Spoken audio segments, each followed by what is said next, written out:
या जोड़ ली नहीं तो इन्हें जैसे नहीं है कि तुम शिवानी हो, कहूं कि चाय रखी बनी है। इन्हें हम नहीं है काय का कर लिया तुम कि तुम यहाँ पे बुकिंग हेल्थ करवाने बात तो मैं कबाऊ करती हो जा रही कि नहीं जा रही है? काय कौन जा रहे बताओ तुम सीधी चली गई। हम तो मान लिया मारो ना मारो जा रही कि नहीं जा नहीं जा रहे। तो हेलो फ्रेंड, आप लोगों ने देखा होगा कि अभी शिवानी और गीता जी के बीच में क्या बहस हुई थी पार्लर में। तो आइए देखते हैं क्या सच्चाई है। चलिए देखिए, लास्ट तक देखना, सारी बातें क्लियर हो जाएंगी कि क्या सच्चाई, गलती किसकी थी। क्या नाम है आपका?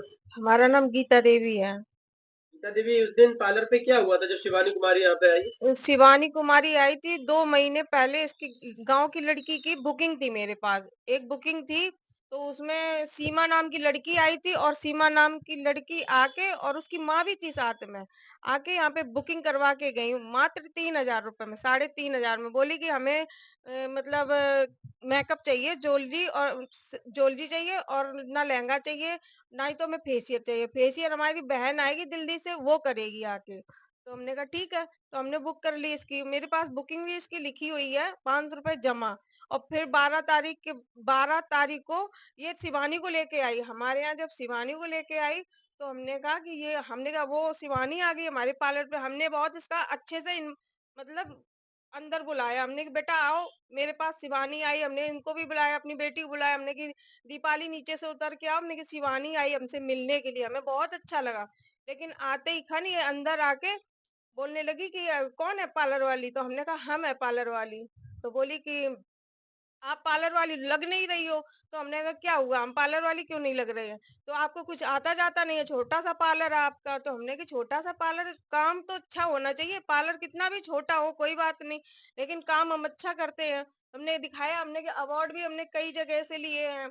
हमने इनसे अवार्ड लिए, ये हमने इनसे अवार्ड लिए। हमने कहा हमारे पास अगर काम नहीं अच्छा होता तो हमें अवार्ड कैसे मिलते? तो बोली कि तुम्हें कुछ नहीं आता, ज्वेलरी दिखा दो। तो हमने कहा ज्वेलरी देख लो। तो वो ज्वेलरी दिखाई हमने, तो उन्होंने बोला कि ज्वेलरी ज्वेलरी इतनी घटिया ज्वेलरी रख रखी, तुम्हें कुछ आता जाता नहीं है तो फिर पार्लर क्यों खोल रखा है? तो हमने कहा ऐसी बात नहीं है बेटा, हमने कहा देख लो। तो बोली कि नहीं नहीं हम नहीं करवाएंगे पार्लर। हमने क्यों नहीं करवाओगी? कि हमें ज्वेलरी पसंद नहीं है। तो हमने उस लड़की से पूछा, हमने कहा आप ये ज्वेलरी तय करके गई थी? तो बोली कि हाँ आंटी हम तय करके गए थे, लेकिन मेरी नंद को वो ज्वेलरी पसंद नहीं आई। तो हमने कहा ठीक है बेटा, नहीं आई पसंद कोई बात नहीं। तो हमने इनसे ये भी कहा, हमने कि और ज्वेलरी हम कहीं से दूसरी पार्लर वाली से मंगवा के हम आपको देंगे, पर मेकअप यहीं पे करवाओ। तो बोली कि नहीं नहीं मेकअप नहीं करवाएंगे, आप पैसे वापस कर दो। तो हमने कहा पैसे वापस क्यों कर दे ये बताओ? तो बोली कि नहीं पैसे वापस कर दो और हम दूसरी जगह जाएंगे। तो हमने कहा तुम कहीं की भी बनी रहो, शिवानी हो अपने घर की हो, अमीर हो अपने घर की हो। हमने कहा हम है लेकिन पैसे वापस नहीं करेंगे। तो बोल अकड़ने लगी एकदम कि क्यों नहीं पैसे वापस करोगे? तो हमने कहा नहीं पैसे वापस कभी नहीं, कोई भी नहीं करता है। कोई भी पार्लर वाली हो या कहीं भी जाओ, एडवांस जो लेते हैं हम लोग वो देते नहीं है दोबारा, चाहे आप करवाओ या मत करवाओ। तो पैसे जब वापस नहीं दिए तो ये मुझे बहुत उल्टा सीधा बोलने लगी, बहुत ज्यादा ही ओवर बोलने लगी। तो हमने इससे कहा, हमने कि निकल जाओ पार्लर से। हमने आपको मतलब इनवाइट नहीं किया था, आप क्यों आ गई हमारे पार्लर पे? और ना ही तो आप बुकिंग करने आई थी उन सीमा के साथ में, तुम कैसे आ गई हमारे पार्लर पे? हमने तुम्हें बुलाया तो था ही नहीं था। तो बोली कि हमारी ये बहन है, जिसका आप मेकअप करोगी ये हमारी बहन है। तो हमने की बहन उस दिन बहन नहीं थी जब आप पार्लर बुक करवाने आई थी, तो आप कहाँ थी? तो बड़े पार्लर पे जाती।